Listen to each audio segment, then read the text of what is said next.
Muy buenos días, tardes o noches. Sean bienvenidos a un nuevo programa de Martes Populares, el espacio de conversación y diálogo con personas involucradas en el arte, en el cine, en la cultura en general. El día de hoy es especial porque estamos haciendo una comunicación transoceánica. Estamos de diferentes partes de nuestro mundo y vamos a conversar con una gestora cultural, una podcaster y sobre todo una gentil conversadora. Está con nosotros Diana Collavino Cortés. ¿Cómo estás, Diana? Bueno, muchas gracias Alberto por la invitación. Estoy muy bien, con hambre. Bueno, en este momento estás ahorita en Francia, ¿no?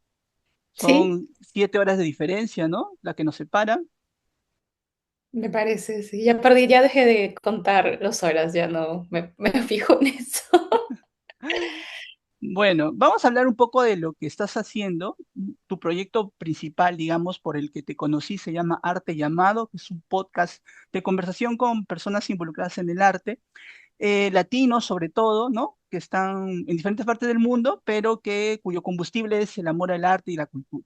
Sobre eso vamos a hablar, Mm, pero también un poco conocer. ¿Te parece? Me parece, está brutal. Listo, entonces compartimos pantalla y comenzamos a dialogar. Bueno, cuéntanos, Diana, ¿qué ha hecho que una peruana, una chalaca, haga de su constante movilización una forma de vida, ¿no? Tú eres una persona nómade que está de aquí para allá rehaciendo y volviendo a empezar. Sí, a ver, sí, no sé, creo que hace parte de ya un estilo de vida quizá, tener que desplazarme cada tanto al inicio era por cuestiones netamente personales, porque decidí estudiar en otro país. Y al momento de decidir estudiar en Argentina, de hecho estudié cine en La Plata, a una hora de la capital federal de Argentina, pues wow, cuando me mudé a Argentina me mudaba muchísimo dentro del país. Y bueno, dentro del país, entre Buenos Aires, Cava y La Plata, que es donde terminé estudiando. Y creo que eso me entrenó, no lo creo, estoy muy segura de eso. Me entrenó para hacer maletas a cada rato, tener que volver a empezar a cada rato, una nueva habitación, redecorar de nuevo. Y cuando luego conocí a mi pareja, él es mi esposo, de hecho es francés, pues no me sentí tan intimidada por el hecho de tener que volver a empezar. Y ya estando juntos en Europa hemos decidido desplazarnos mucho por diferentes países y es así que, bueno, el hecho de desplazarnos mucho eh, hacía que siempre teníamos que volver a empezar y ya empezaba a pesarme el hecho de no tener una verdadera conexión, no estar arraigada a un círculo social.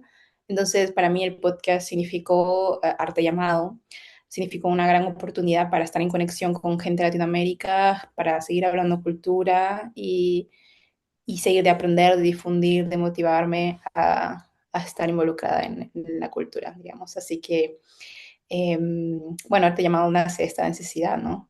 De, ese soy yo. Yo, That's yo, me, bitch. yo sé que, claro, siempre vamos a llegar a arte llamado, pero me gustaría estar un poquito antes de la creación del podcast. Sí. Eh, Me dices que estudiaste cine en Argentina. ¿Antes en Perú ya habías hecho algo, habías estudiado algo o fue esta pasión por el cine la inicial? Siempre me interesó la cultura, pero mi familia era del palo de no te vamos a dejar estudiar algo artístico, ¿viste? Necesitamos salir de la miseria. Ah. Entonces, medio me convencieron de prepararme para ingresar a la Universidad de La Molina y medio me gustaba la idea, pero realmente no me sentía que eso era parte de mí, no sentía que eso podía ser. Yo me veía muy infeliz tan solo intentándolo. Así que decidí no continuar con esta intención. Y bueno, siempre tuve esta curiosidad por la cultura, siempre me he desplazado mucho en la ciudad desde muy temprana edad, digamos desde los 13 años yo ya me desplazaba sola en el transporte, a veces acompañada, a veces no, para asistir a actividades culturales en el centro de Lima o en las alianzas culturales, digo, los espacios culturales de las embajadas, como el Centro Cultural de España, Ujú. como la Alianza Francesa, entre otros, que están por la Avenida Arequipa. Entonces me desplacé muchísimo la cultura. Asistía a muchos ciclos de cine, el Instituto Alemán también. Hay una muy bonita programación que está ligada a a las embajadas, así que Ujú. disfruté mucho todo eso. Entonces, en Lima, aparte de intentar estudiar ingeniería forestal en La Molina, no intenté más nada y a los 20 años me fui a Argentina y ahí sí, bueno, lo intenté todo. ¿Y terminaste tus estudios de cine o también lo... Es una situación un poco atípica, o no sé si a alguien más le haya ocurrido, pero yo hice mis 3 años completos porque ya como los 3 años simulan una licenciatura en Europa, entonces los 2 años que me faltaban para tener el título de una licenciatura, yo los hice en una maestría en París. Entonces, o sea, convalidé mis estudios con Francia directamente para estudiar una maestría y funcionó. Así que fue eso. ¿Y tus padres cómo lo tomaron? Ya que tú rompiste con la idea de, ya, me voy del país, me voy a buscar mi vida, mi futuro, y ellos cómo lo tomaron, me llama la atención. Sí, es importante hacerse la pregunta, parece obvio, pero bueno, los padres latinos somos muy, mi mamá latina peruana es muy pegada a sus hijos como cualquier otro peruane, pero a ver, yo tomé la decisión personalmente durante ya, o sea, digamos, me fui en el 2017, en el 2015, mediados de 2015, me dije, ok, me tengo que ir.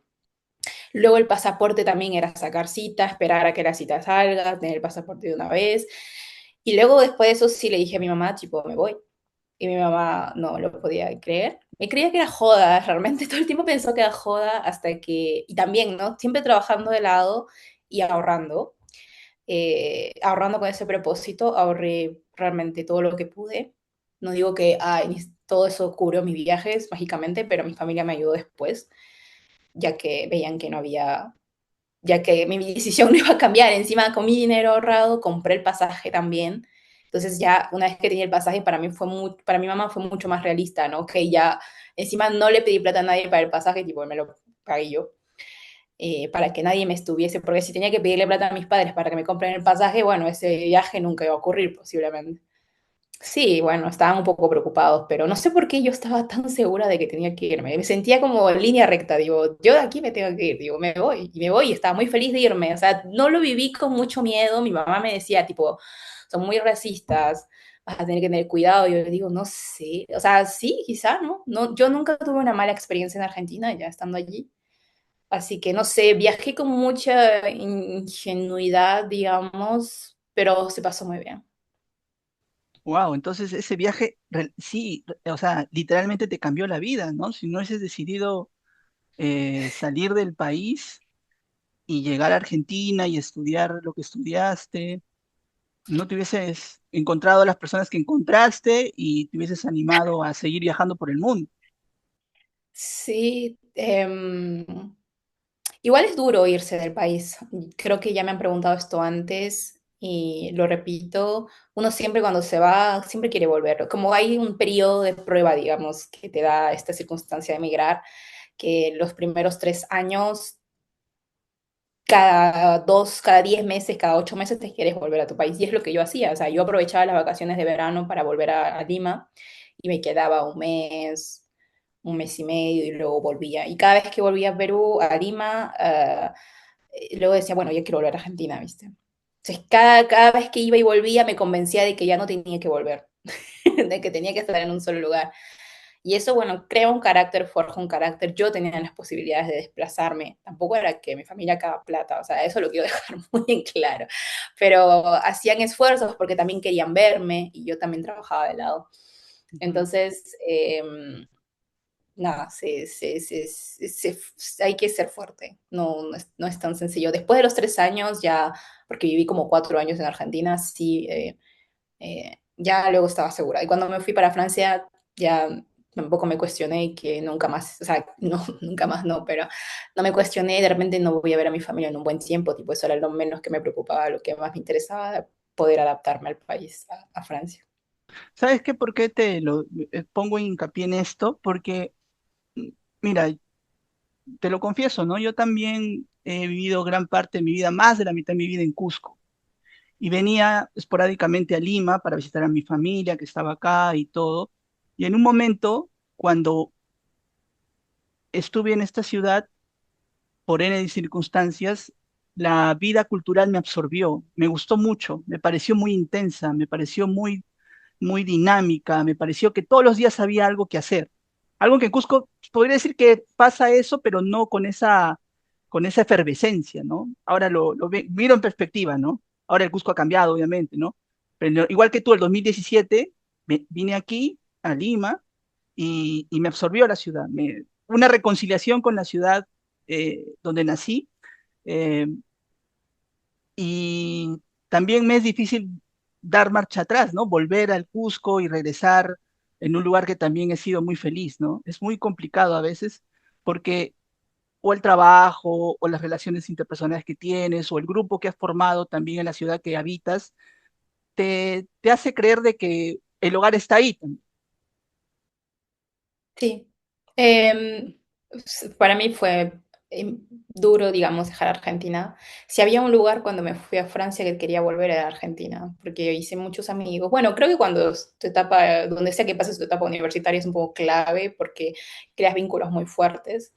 Y, entonces, y culturalmente también, la ciudad en la que yo estudié, una de mis más grandes motivaciones para irme de Lima y estudiar en el extranjero era el tráfico. Yo no podía concebir en mi mente, yo vivo en el Callao, o sea, imagínate, todas las universidades están en la Loma del Orto. Entonces, no podía concebir en mi mente pasar 2 horas en el tráfico, luego ir a estudiar. Y, o sea, no, yo decía, tiene que haber algo mejor para mí que pasar, o sea, que perder tiempo en el tráfico para ir a estudiar. Y felizmente, tipo manifestando. Cuando me empecé a estudiar en La Plata, resultó que mi facultad, pues las facultades de la Universidad de La Plata están dispersadas por la ciudad, entonces yo logré vivir muy cerca, como a ni siquiera 5 calles de la facultad, o sea, me iba a pie y volvía a pie, era muy, o sea, fui muy feliz. Nada más con ese detalle, pero la ciudad culturalmente es muy efervescente, es una ciudad muy pequeña, pero culturalmente es explosiva, o sea, la gente ya solo hace arte porque quiere hacer arte, ni siquiera piensa en un factor económico detrás, o sea, la gente solo, y hay los espacios para decir, che, tengo un grupo, tipo, queremos tocar en este patio cervecero, toca, y es como, hay estos espacios, digamos, muy colectivo, muy Comunitario. autogestivo, Ujú. claro, muy comunitario y la intención es que hacer arte nada más, sin tanto pensar en un feedback. Em, y eso me encantó y es un fenómeno que no he podido percibir, creo que en Francia tampoco. Em, París, pero es una capital, ¿viste? La Plata es una ciudad muy pequeña, entonces es un fenómeno muy particular. Pero sí, las personas que encontré ahí fue todo muy bellísimo y por eso luego decidí crear el podcast, porque eso era la única forma que tenía de estar conectada con todo este entorno cultural, artístico, latinoamericano. ¡Oh, Ujú. Dios! Atrapada. ¿De dónde sacaste esa foto? Ahí Espera, ¿dónde, buceando en internet, buceando. Esa es la chamba, ¿de pues, esa es dónde la salió chamba. esa foto? Tengo miedo. No, no te preocupes, todo Yo no con hice calma. ningún post de eso. Oh. Eso es lo que tú crees, ¿ah? ¿Ah, Eh, sí? Ay, no me ento- acuerdo. entonces, te enamoraste también, el amor te atrapó, decidiste con tu pareja, tu esposo, quedarse ya a establecerse en Francia, ¿no? Entiendo. Sí.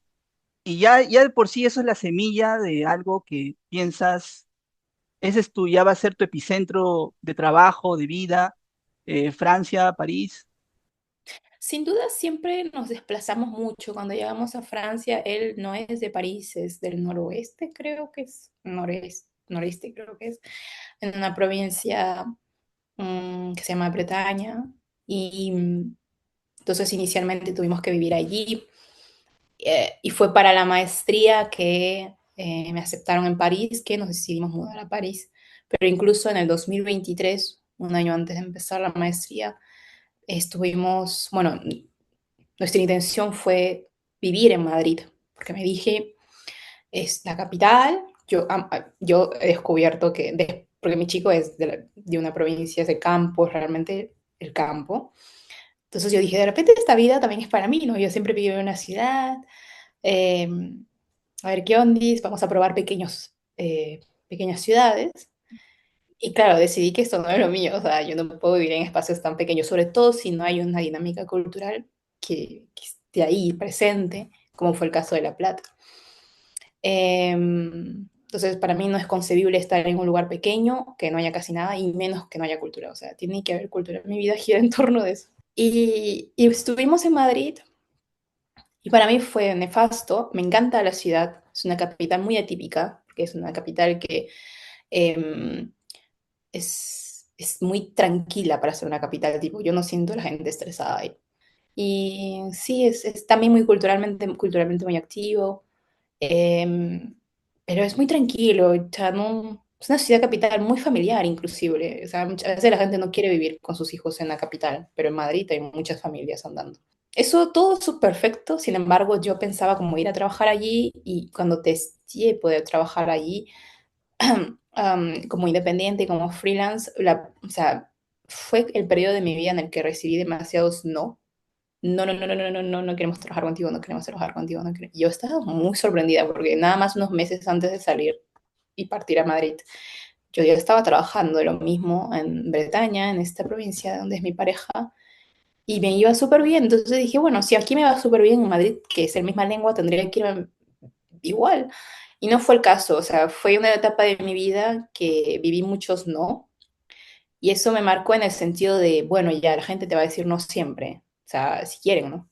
Pero cuando ocurra tampoco es el fin del mundo. Creo que a mí no me, la vida hasta ese punto no me había entrenado a aceptar no y que no me afectara. Ahora creo que me afecta mucho menos que antes. Pero, ¿a qué crees que se debía esa negativa? ¿A tu procedencia, a tu experiencia? ¿Qué crees? ¿Por qué llegaban esas respuestas? La más común era que lo que yo hacía era muy caro. Era nada más ligado a eso. Y ahí fue donde, bueno, el estereotipo de los españoles son tacaños quedó marcado para mí. Así que era eso más que nada. Ujú. Entonces, ¿pero qué hacías particularmente? ¿Comunicación, community manager, ese tipo de No, actividades? trabajaba como fotógrafa de marca personal para emprendedores, porque fui fotógrafa un tiempo de mi vida. Fotógrafa de marca personal para los emprendedores. Hacía consulting de marca personal, ¿sabes? Ya. Para los emprendedores. Ujú. Ya me queda más claro. Entonces, claro, eso no se ajustaba a los presupuestos que manejan para personas que hacen igual labor, ¿no? Sí, me di cuenta que había como una escena, hay una escena de emprendedores en Madrid muy interesante, pero está muy saturado, muy, muy saturado. Quizá también yo tampoco supe cómo ciblar, cómo apuntar o hacer focus en emprendedores de más alto nivel, pero creo que el resultado parecía ser el mismo, se auguraba el mismo, ¿no? Servicios son muy caros. Bueno, pero la vida te estableció en París, ¿no? Y lo interesante de eso es que desde ahí te diste cuenta que ese es por ahora tu lugar en el mundo. Sí, París es una ciudad maravillosa, lo tiene todo, ocurre de todo también. Y es ahí donde surge la idea del podcast. Ya desde ahí, estando fuera de tu país, en esa ciudad efervescente, ¿no? Y bien intensa que es París, ¿te ocurrió la idea? Sí, a ver, un mes antes de irme, o un mes antes de irme, de irnos de Madrid, había lanzado un podcast que se llamaba La Capri Podcast, por caprichosa, porque me acuerdo de un amigo en La Plata, me decía que era una Capri, y me encantaba el término, entonces, pero era un podcast muy personal. Eh, Hablaba con mis amigos y en el que invitaba a mis amigos y hablábamos de cosas de la vida y todo. Y hasta que un día invité a una chica, Eliana, ella trabaja en la industria musical en París, digo, en Madrid, perdón. La invito para que podamos hablar en el podcast, pero ella durante la conversación todo lo quiere enfocar a su recorrido en todo lo que se esforzó para dedicarse y trabajar en la industria de la música, ya sea en Colombia y en Barcelona y donde se encontraba en ese momento que era Madrid. Y es a raíz de esa entrevista que no sé si fue ella o mi pareja que me hicieron el clic de, pero ¿por qué no haces un podcast donde solo hables cultura? De todos modos, a ti te interesa mucho eso. Y ahí fue donde dije, ok, lo hago. Y como la idea surgió unas semanas antes de irnos de Madrid, pero lo concreticé ya estando en París. ¿Y qué puedes comentar de, de esas voces que dicen, bueno, el arte, la gestión cultural, un mundo lleno de frivolidad también, o estamos rodeados de snobs, ¿no? De gente que aparenta cosas que no son. O sea, cuando hay esas críticas con relación a eso, a los gestores culturales, o a los productores de arte, o a los curadores, ¿qué puedes responder ante eso? Yo creo que todo el sector profesional, ya sea en la economía, en la política, el derecho, cualquiera, la arquitectura, todos tienen una cuota de apariencia, todos tienen una cuota de... Hay que decir que yo saco el podcast en 2024, en el marzo de 2024, y lo hago todo online, todo a distancia. En ese momento yo estaba trabajando y haciendo el podcast en paralelo, y después empecé el máster y estaba trabajando y tenía el podcast en paralelo. Entonces tampoco tenía una vida social muy activa por fuera de eso. Y es recién cuando es mediados de 2025 que me involucro en la escena latinoamericana en París, artística. Y pues sí noto que pueden existir estas idas y vueltas, pero yo digo que es parte de... Yo intento hacer muchas concesiones para no rozar con nadie, ¿sabes? Y esto es algo que aprendí, de hecho, de Carola y Ramírez, viste, la directora del Festival de Cine de Ancash, que es como que está bueno quedar bien con las personas con las que uno colabora. Y dentro de todo, a veces busco que eso ocurra. Sí me ha pasado me ha pasado una vez que no pude lograr que eso fuese así, pero nada, solo opto por avanzar. Pero no hay algo que te haya decepcionado. Decir, tú con ansias esperabas una conversación o conocer a alguien y en el transcurso de este diálogo te has desilusionado, no era lo que creías. A veces yo opto por ghostear, a veces cuando estas situaciones ya siento que se escapan de control, que fue como lo que pasó en esta situación, que no voy a entrar en más detalles, pero, o sea, a veces digo, wow, esto no vale la pena seguir conversando sobre esto, digamos. No vale la pena seguir conversando y que se alimente por ahí una negatividad que no quiero después. Si me tengo que cruzar con esa persona, pues al menos tampoco se dijo nada, ¿viste? Al menos Ujú. lo manejo de esa forma. No sé, no es lo más pro, pero, ¿sabes? Es como, ya está. Bueno, es parte también de lo diplomático que podemos ser y hasta dónde podemos llegar, ¿no? Pero hablemos de arte llamado ahora sí, a profundidad, eh, que fue el espacio por el que te conocí de manera virtual. Me entusiasma la idea de hacer de la conversación un arte también, ¿no? Conversar con personas que tal vez conoces poco o conoces mucho, es curioso y hasta terapéutico, ¿no? En algunas de las conversaciones que he visto o he escuchado en tu podcast, eh, hay un grado, siento yo que hay un grado de confianza y siento yo que no se conocen tanto. Entonces, se genera la conversación por los temas que abordan, ¿no? Y la confianza por el grado de afinidad que tienes con lo que se dice, ¿no? ¿Es tanto así? ¿Es algo así? A ver, con la persona yo la dinámica que tengo es contacto. Veo a alguien que me interesa su trabajo en internet o porque alguien me comentó respecto de esta persona.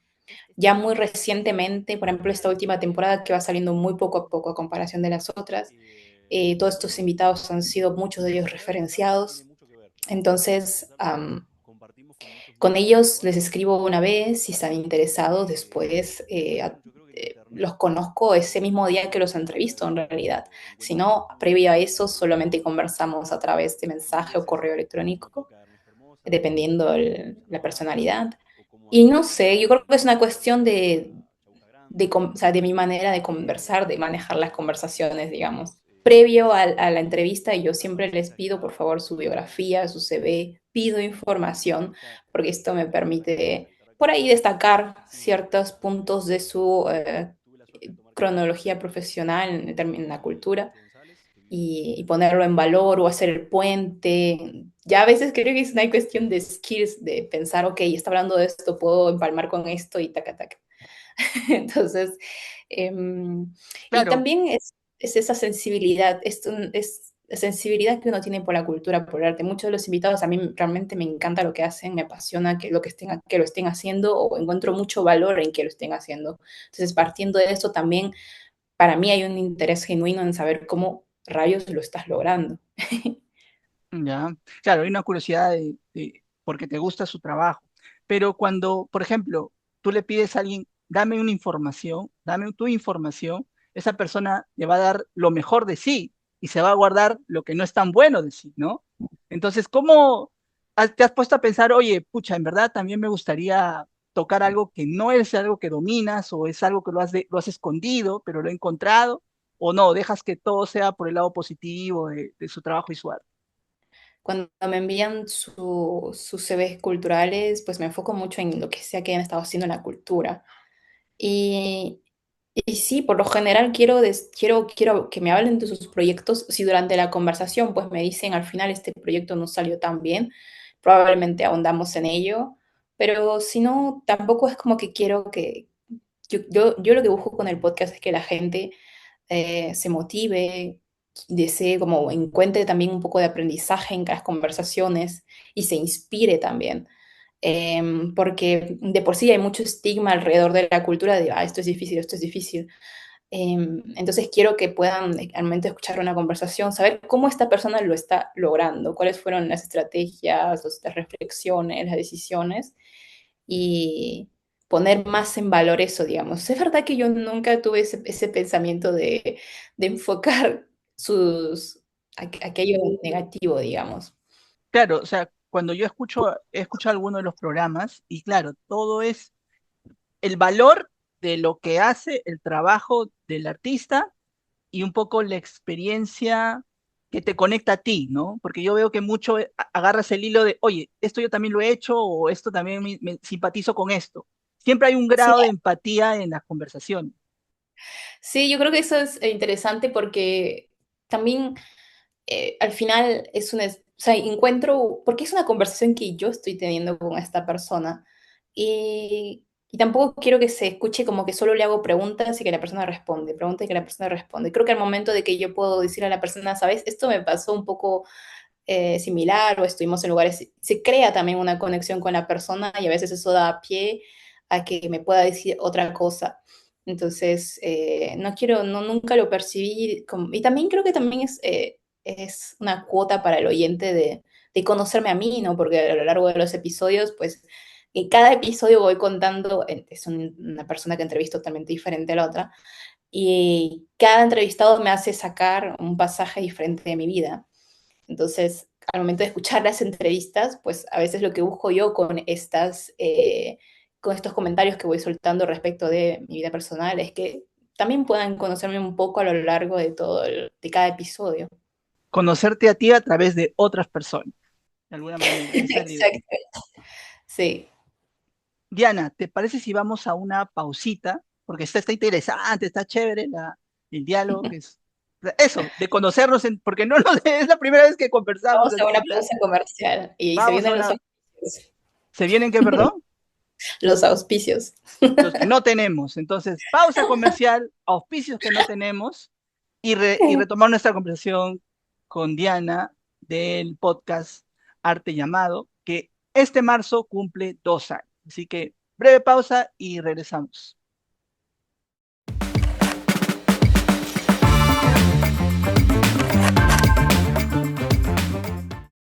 Una vez le dije a un gran pintor, a un gran pintor, está vivo, peruano, estupendo, maravilloso, le dije, maestro, yo quiero vivir del arte. Y él me corrigió y me dijo, no vives del arte como vives de un marido, como vives de tu pensión. Me dijo, tú vives con el arte y para el arte.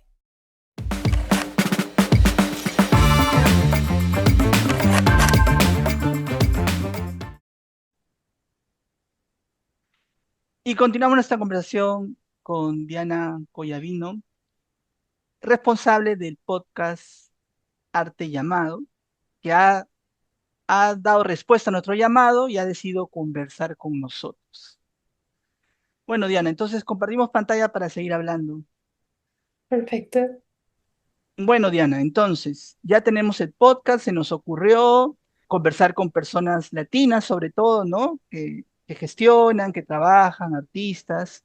Pero si hay algo que me he dado cuenta es que no sé si es intencional, pero hay una impronta también tanto feminista, ¿no? En el sentido de hay muchas mujeres que conversan contigo, hay muchas mujeres que hablan de la problemática de ser también mujer y artista, ¿no? Como te digo, no sé si es algo que ya tú ya lo vienes perfilando o se da por el mismo, la espontaneidad de las conversaciones.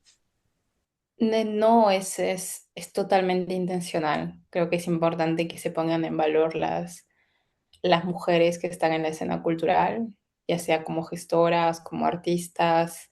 Porque creo que en la historia del arte, en la cultura, en el mundo, no se pone en valor lo suficiente las personalidades femeninas que pues han actuado, que han tenido mucha injerencia a través de la historia, por ejemplo en Perú o en otros países. A veces no es como lo primero que se pone en valor, ¿no? Y eso me ha quedado muy claro y sobre todo viene mucho de mi experiencia estudiando en Argentina. En Argentina hay una ola feminista muy fuerte. Creo que nunca antes me había cuestionado tantos posicionamientos respecto de la sociedad hacia mí y cosas que yo acepto de la sociedad como mujer hasta que llegué a Argentina. Y es a partir de esta experiencia que me dije, bueno, mis proyectos tienen que tener una implicancia femenina.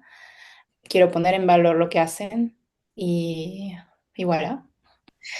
Lo bueno, lo interesante es que como buena comunicadora, en el sentido de que hay una preocupación para que visualmente la invitación, la preparación, el orden, hasta lo estético de presentar el podcast o las redes del podcast, se pueda ver, ¿no?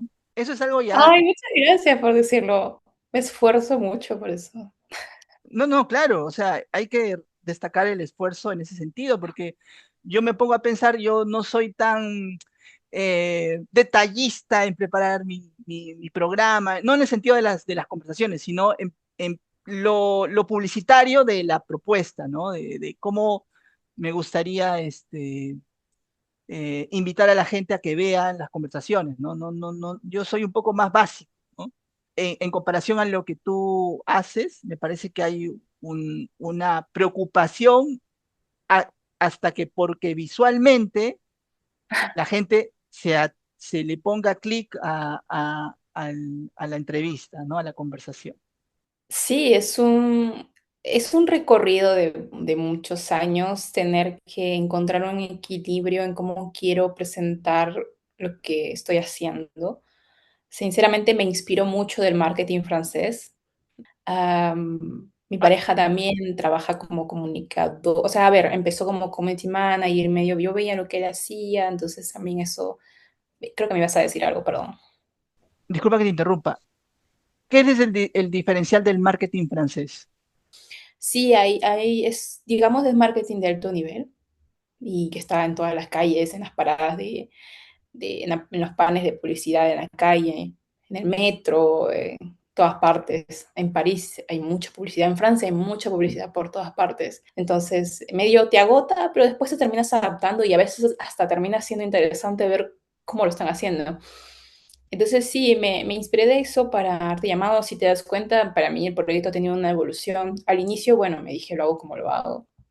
Pero después me voy cuestionando cómo puedo ir mejorando y y estoy muy contenta con cómo se ve el feed de Arte Llamado en Instagram.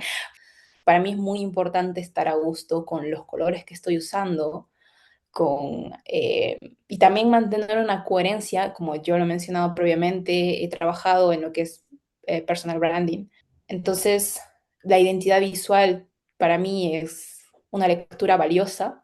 Y entonces, con que sea importante para mí, con que yo lo esté mostrando bien al mundo, y que eso luego en segundo plano esté teniendo la consecuencia en el sentido de que la gente lo aprecia, se siente atraído por ello, es muy satisfactorio para mí. Así que aprecio mucho que lo traigas a colación.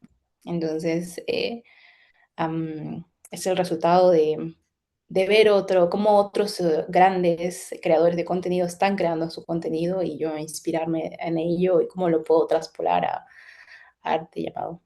Ahora, claro, para que la gente que nos escucha, nos mire, sepa un poco de qué es lo que estás comentando, señalar que Arte Llamado tiene una página en Instagram donde ustedes pueden revisar los capítulos, los avances, ¿no? Y también tiene otras cositas, ¿no? Tiene un podcast para que tú también lo puedas escuchar mientras haces las labores de tu día a día. Ahí puedes ponerle play y escuchas. También hay una cuenta en YouTube, ahí también para que lo visiten. Ahí también pueden escuchar, como también pueden ver, ¿no? Hay unas cositas que están este, para que se puedan hacer las dos cosas. Y lo que nos comentaba Diana, que tiene también una cuenta personal donde ella Sí, señala, ¿no? Y tiene un poco del estilo también de Arte Llamado. Es que es un proyecto indesligable con tu día a día también. sí, a ver, francamente, este color, esta paleta de colores que utilizo para arte llamado, al final es un color que me representa mucho, me encanta ese color. Color arte llamado le llamamos aquí en la familia. Siempre que vamos a las tiendas y vemos algo de ese color, es como color arte llamado. Francamente, me siento ya muy cómoda con esta paleta de colores. Ya es una cuestión de practicidad, ¿no? Entonces, decidí seguirlo también en esta página que está más enfocada a mi trabajo en el sector cultural, que Mm. es como una página profesional mía. Y si una persona quiere contactarse contigo para tu trabajo de community manager, lo puede hacer por esta vía, por Culture Club, ¿no? Por Corto Club o por arte llamado también, por cualquiera de los dos canales, Claro, sí. pero arte llamado sería como, oye, yo tengo un emprendimiento, podemos conversar sobre eso, pero para que sea tu chamba Sí, 24/7. claro, es esta página de Instagram, me pueden enviar un mensaje. También estoy en LinkedIn como Diana Colavino, entonces también me pueden escribir a través de LinkedIn también. Entonces, ¿cuáles son esas funciones que tú haces? Ahí dice community manager, ¿no? Principalmente como community manager, ya sea en LinkedIn o en Instagram. También tengo esto de crear eventos. Cuando estuve trabajando en una galería de arte, lo que hacía era crear eventos para las exposiciones, porque bueno, actualmente las galerías de arte no son tan recurridas visitadas como antes, perdón. Entonces hay que crear el pasaje de gente y lo que yo hacía era eso, ¿no?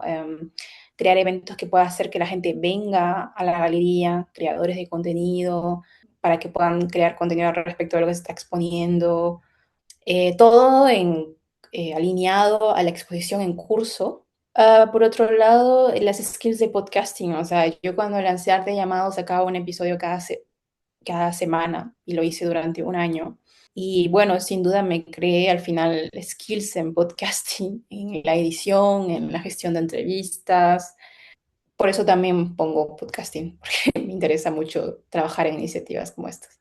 Bueno, ya saben, tienen una página donde se pueden enterar de las cosas que hace Diana, ya sea en su página personal, como también en su trabajo en Arte Llamado, que como les digo, denle una oportunidad, no se van a arrepentir, hay conversaciones bien interesantes sobre el quehacer cultural en diferentes partes del mundo, ¿no? Y eso es muy particular. Y si hay alguien que está más interesado en el cine, pues hay unas personas del cine que entrevisté, unos perfiles muy valiosos. Javier Kraus es un productor argentino que habla más sobre la faceta de producción. Andrés Palma, que es el director de Filmmakers Movie, que es una plataforma en la cual cineastas independientes pueden subir de forma gratuita sus proyectos, sus cortos, sus largos, sus mediometrajes. Natalia Morales, también que es directora del festival FICFUSA. ¿Quién más? Germán Sura. Si alguien está interesado en la dirección de sonido, pues entrevisté a mi profesor de sonido de la facultad, Germán Suratze. brutal también, muy, muy profesor, él habla sobre eso. Viviana Saavedra también, que es directora del Bolivia Lab, un espacio de formación para cineastas, pero bueno, ubicado en Bolivia y muy, muy orientado a esto, digamos.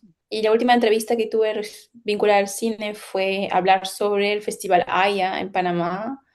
Esta conversación la tuve con Diego Ducarmo, si me equivoco, espero no estar diciendo mal su apellido, pero también muy, muy interesante. Cada uno se aborda eh, aquello que están haciendo mejor en la industria del cine y también dan muchos tips de cómo mover sus proyectos en los festivales, cómo realmente profesionalizarse, ¿no? Y vivir de ello. Y también está mi primer festival, ¿no? Que eso fue también lo que nos unió, lo que Ay, de nos verdad, es el más último, a Beatriz. Sí, sí, a la directora del festival, mi primer festival, que precisamente es así. Muchas gracias, francamente, por escribirme. Yo con todo el placer del mundo y la disposición de poder difundir las iniciativas culturales de gente de América Latina, ¿no?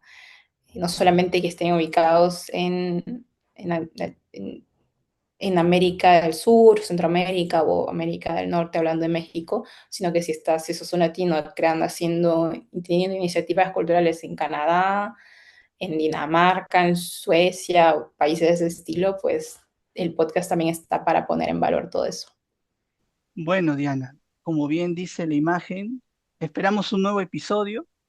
Hoy grabamos un martes. Que te vaya muy bien. Creo que iniciativas como la tuya, que entiendo conlleva un gran esfuerzo, porque en verdad estar fuera de tu país, conversar con personas que te hacen recordar tu país o que te hacen recordar lo difícil que es migrar, es muy complicado también, ¿no? Y luchar contra esa idea de regresar a veces es un poco contradictoria, ¿no? Uno, como tú dices, ¿no? Uno reconstruye su vida conforme va viajando, ¿no? Va Mm. migrando, empezar de cero, empezar de nuevo, ya tener algo y después volver a irse para comenzar otra vez es a veces muy complejo y difícil y complicado. Te felicitamos por la iniciativa, Diana. Espero escuchar más episodios de Arte Llamado, de cine, de arte, de cultura, ¿no? Y de gente que también la lucha y la suda desde el lugar en donde está.